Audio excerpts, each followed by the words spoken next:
Hi, everyone. It's Suzanne Ratty with Ideas 360 in 360 seconds. COVID-19 has changed the way we do business. And for most businesses, that means we have some or all of our employees working virtually. Employees recognize the value of working from home, and employers are wondering if they'll ever get them back into the office. And it's a really important question because now that your employees have had a taste of what it's like not to have a daily commute, there may be no going back. I hear too often employees saying, if my employer doesn't offer virtual work environment, I'm going to find somebody who does. So it could be really key to the longevity of your organization and the sustainability of your virtual workforce. So let's talk about how you can retain key talent and even recruit better talent by adapting to a virtual workforce. First thing we want to do is talk about talent itself. The talent pool is going to open up tremendously because of the virtual workforce. Think about it this way. If I have an office in Baltimore, and typically in the past, I've always recruited within roughly 30 to 50 miles of that office. If I have a virtual workforce, I don't have to recruit within that little segment.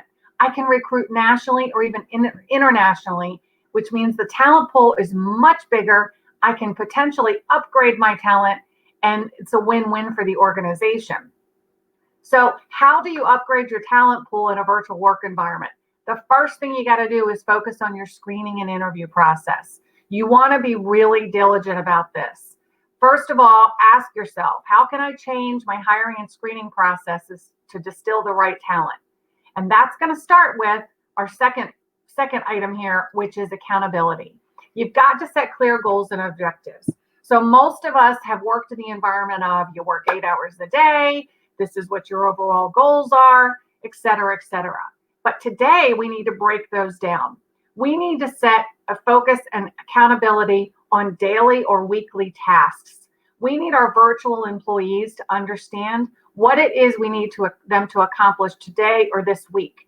Instead of defining that by 8 hours a day, if you set clear objectives and you set what the goal or the finish line is, many of our younger workforce, millennials, Gen Zs, they're really adept with utilizing technology, and they can get to that finish line any number of ways, and it doesn't have to be with an 8 or a 9 or a 10-hour workday. So allow them that freedom by setting the benchmark. Let them know what those goals are so they can have flexibility and accountability to get the job done. By setting those benchmarks, here's an example. Sales reps. Sales reps don't have to work from the office. As a culture, we've always thought we needed them there so that we can monitor them, micromanage them, help them, achieve certain goals. They don't have to work from the office. These are salespeople. Many salespeople thrive on wins, on achieving goals, on competition.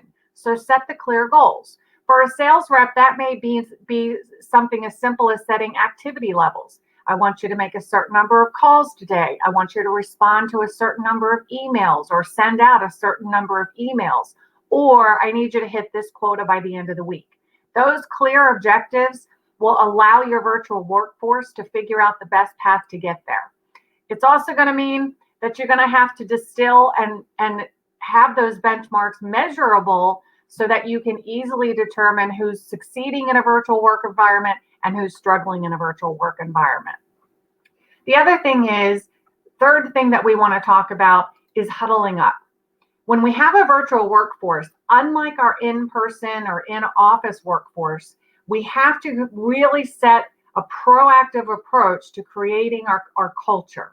So when we're in a in-person office environment, we have communication, we have body language, we have interaction and engagement among each other, we have social factors. When we're in a virtual workforce environment, this is much more difficult. So I'm a big fan of the daily huddle.